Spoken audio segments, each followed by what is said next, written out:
Sehemu ya kwanza. Sehemu ya kwanza, onyesho la tatu. Mandhari ya onyesho hili ni nyumbani mwa Sara, jikoni. Dina ameitikia wito wa Sara wa kwenda kumsaidia kwa upishi. Sara anamshukuru Dina kwa kuja.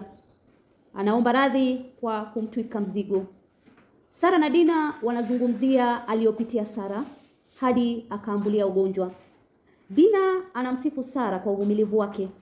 Anaona kwamba imekuwa nafuu kwamba Sara anapata ugonjwa wakati ambapo mwanawe Neema ana uwezo wa kuyashughulikia matibabu yake. Onyesho linapomalizika, Sara anamjuza Dina kwamba Neema atakuja kumchukua kumpeleka hospitalini.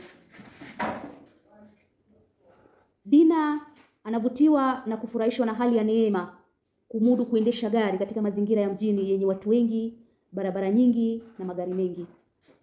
Onyesho hili linakuza zaidi suala kuu linalodekezwa katika sehemu ya kwanza, utamaduni. Utamaduni huu unaendelezwa na uafidhina wa baadhi ya wahusika. Mazungumzo kati ya Sara na Dina yanabainisha kwamba yapo majukumu ambayo wanaume hawawezi kuwasaidia wanawake kutekeleza. Pamoja na kuwa Sara ni mgonjwa, Yona anamtarajia kumpikia. Yaelekea mfumo mzima wa kijamii unaidekeza hali hii. Sara anasema kwamba wanawake wenyewe wamefanya wanaume kuwa jinsi walivyo. Kwa mujibu wa Sara na Dina, utamaduni umewafinyanga wanaume kwa namna ambayo wanajiepusha na kazi za nyumbani, kiasi kwamba wanakuwa wageni hata katika nyumba zao. Hawajui hata kunakowekwa chumvi. Hili linawafanya wanaume kuwa wanyonge, kiasi kwamba pakitokea lisilotarajiwa wanakuwa vilema, licha kuwa na viungo vyao vyote. Japo wanawake wanatamani mabadiliko, wanaona kwamba hayawezekani, kwani jamii yenyewe inatazama matendo yao, na hapa utapata ukurasa 14. Pamoja na hayo yote, kuna idhibati kwamba ipo mikakati ambayo imewekwa ili kuboresha hali ya maisha ya mwanamke. Neema anahikimu familia yake.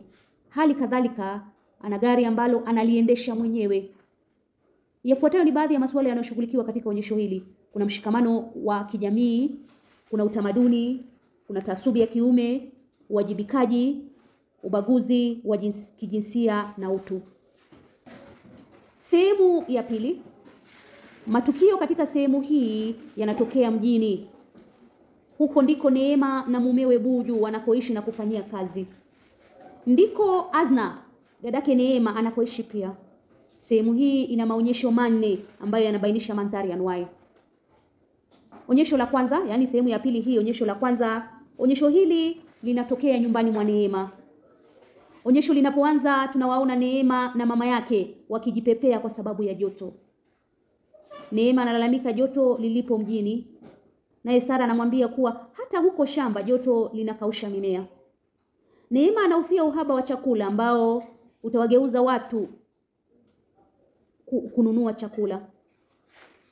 Neema na mama yake wanaona kwamba wafanyabiashara watawapuja wale ambao hawatapata mazao tosha kutokana na ukulima. Katika onyesho hili pia Neema na Sara wanaangazia suala la uongozi. Sara anapolalamikia uchovu wa safari, Neema anamwambia kwamba shati waje mjini kufuatia huduma bora ambazo hazipatikani huko shamba. Anasema kwamba maendeleo yanakuja polepole. Sara anawalaumu viongozi ambao tangu akina Sara wakiwa watoto wamekuwa wakiwahadaa kwa maneno makubwa makubwa kwamba maendeleo yaja. Onyesho hili pia linaendeleza suala la jinsia ambalo lilishughulikiwa katika sehemu ya kwanza. Neema na Sara wanahisi kwamba mwanamke ana majukumu mengi ambayo shati ayatekeleze. Mazungumzo ya Sara na Neema yanamrudisha msomaji nyuma kumhadithia kisa cha kuzaliwa kwa kina Neema. Linaangazia jinsi mila na desturi zinazomdhamini zaidi mtoto wa kiume zilivyomfanya Yona kutowaona Neema na wanuna wake kama watoto. Yona anashindwa kuvumilia maneno ya watu, anajiingiza katika ulevi. Mahudhurio yake kazini yanatetereka na anaishia kufutwa. Onyesho linapoisha, tunamwona Sara akimtetea mumewe na kuutambua mchango wake. Anamsifu kwa kumpa watoto hodari masomoni. Wakati huo huo, Neema anaelekea kushawishika na rai ya Sara kumuhusu Yona. Hata hivyo, anatania kwamba kipenda roho ula nyama mbichi. Tathmini ya onyesho. tathmini ya onyesho.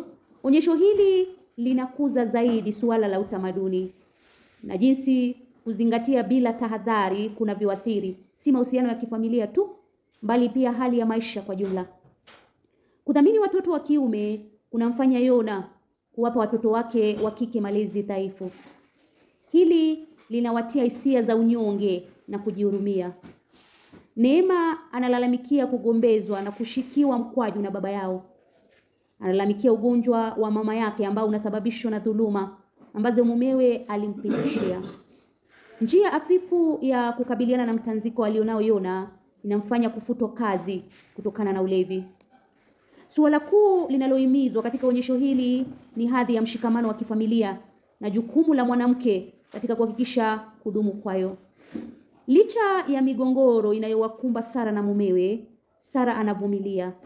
Yeye na mumewe wanatafuta mbinu za kujiendeleza kimaisha na kuusalimisha uhusiano wao. Hata wanazua mizaha ya kuifanyia hali yao ili ndoa yao idumu. Onyesho linadhihirisha Sara kama mlezi mwenye busara anayeilinda na kuitetea hadhi ya mumewe. Pamoja na kwamba anajua vitimbi ambavyo yeye na wanawe wanatendewa na Yona, hamuumbui mbele ya mwanawe. Msimamo wake ni kwamba binadamu ajapokosa hapaswi kuhukumiwa milele. Anayafananisha maisha na bembea ambayo wakati mwingine hulika na kulazimika kuundwa.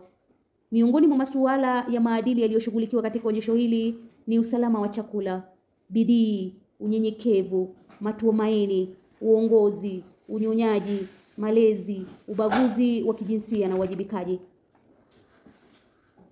Sasa tuingie sehemu ya pili, onyesho la pili.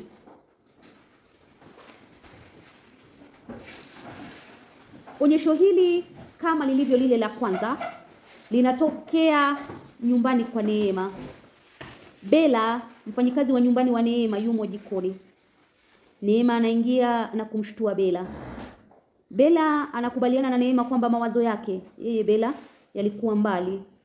Wote wanakiri kwamba binadamu wa umri wa kiwango chochote kile ana mengi ya kufikiri.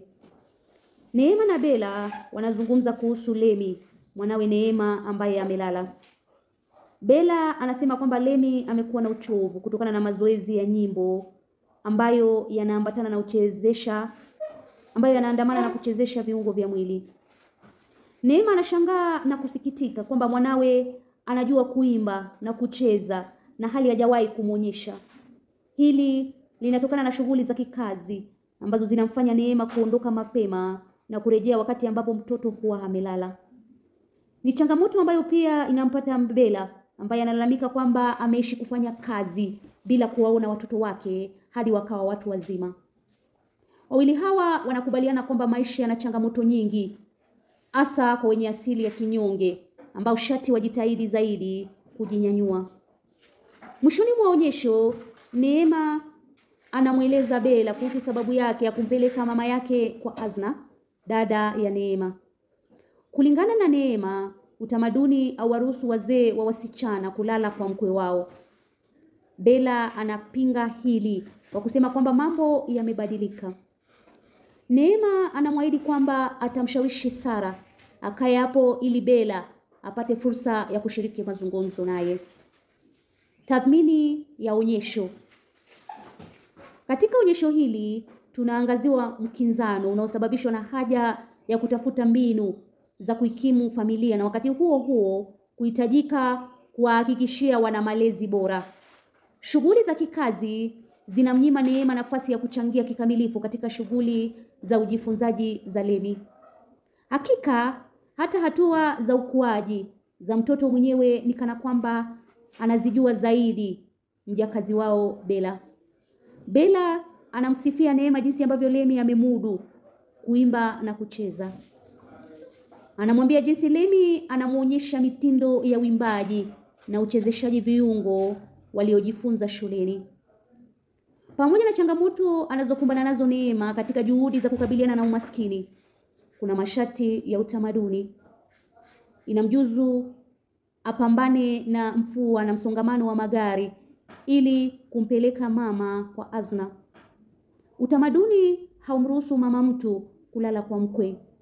Baadhi ya masuala yaliyoshughulikiwa katika onyesho hili ni uwajibikaji, malezi, elimu, ukuzaji wa vipawa, utamaduni na mabadiliko. Sasa tuko sehemu hii ya pili, onyesho la tatu. Napaswa kuwa pamoja pale katika onyesho hili. Onyesho la tatu.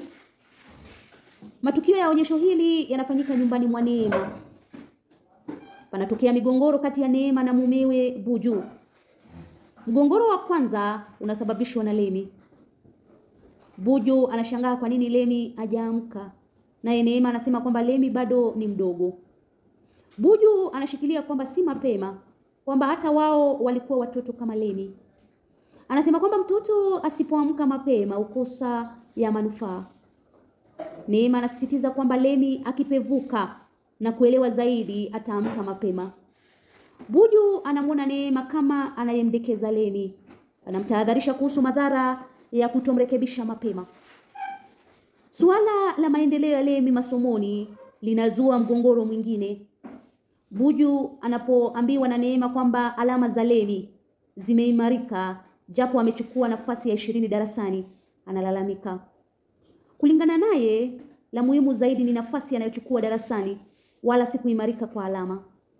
Buju anamdhalilisha mwanawe na kumwona kuwa mjinga wa kudharauliwa.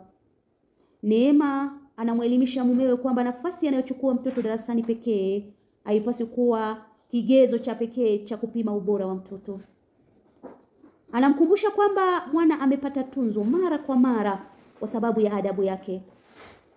Anasisitiza kwamba mtoto anajitahidi, ila Mungu ndiye anayetoa na bidii pekee haitoshi. Mgongoro mwingine unazuka pale ambapo Neema anamuomba Buju usaidizi kushughulikia matibabu ya mama yake. Buju anasema kwamba hawezi. Ana majukumu mengi ya kifamilia, likiwemo kulipia mkopo wa nyumba wanamoishi na karo ya mtoto wao.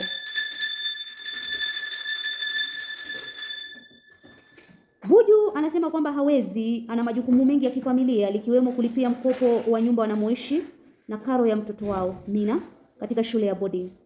Isitoshe, hata amemnunulia Neema gari jipya. Anamkumbusha Neema kwamba yeye, Buju, amemwachia Neema mshahara wake, aishughulikie jamaa yake. Anamkumbusha kwamba yeye, Buju, ndiye aliyegharimia elimu ya Salome, dada yake Neema, hadi chuo kikuu. Amempa Neema uhuru, akamwelimisha dada yake Azna. Buju aoni kwa nini Neema bado anataka asaidie zaidi. Anahimiza mipaka ya mahusiano yao kwamba yeye Buju hawezi kuishi na wazazi wa Neema. Hakuwahi hata kuishi na wazazi wake mwenyewe. Mila na desturi haziruhusu. Neema anapinga msimamo wa mumewe. Anasisitiza kwamba mila hizo zimepitwa na wakati na kwamba wapo watu wanaoishi na wazazi wao hata katika nyumba ndogo. Pamoja na Neema kuufanyia mdahalo mkubwa msimamo huu wa Buju, Buju anaushikilia bila kutetereka. Onyesho linapokalimilika, tunamwona Buju akiondoka na kumwacha Neema akilalamikia hasira. Lemi anaingia na kung'amua kwamba mama yake ana jambo. Anapomuuliza Neema, Neema anasema kwamba ni shughuli za kazini za jana zilizokuwa nyingi. Kwa hivyo tukirudi tutaangalia tathmini ya onyesho hilo.